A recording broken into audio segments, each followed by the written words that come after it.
what's a black hole?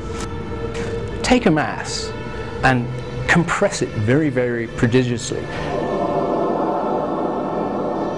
As you do so, the gravity of its surface becomes exceedingly strong, and there comes a point where it's so strong that not even light can escape. So, a good way to think about a black hole is it's a region where space itself is falling inside the black hole. There's a place, the event horizon, where space falls faster than light. Imagine that this were a black hole.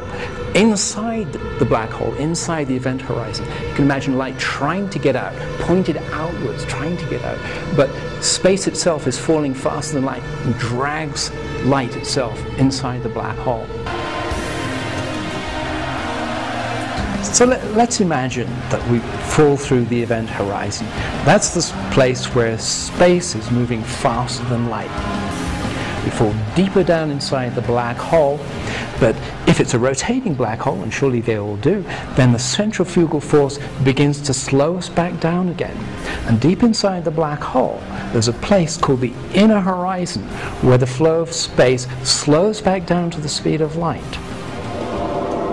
And at that point, all the light and material that ever fell into the black hole tends to pile up.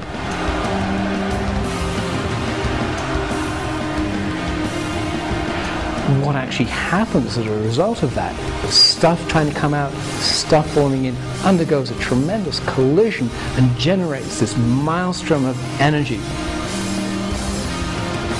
At a certain moment, as we hit the inner horizon, there's this infinitely bright, blinding flash of light. That's all the stuff that's been waiting there, trying to get out, is just held there at the inner horizon.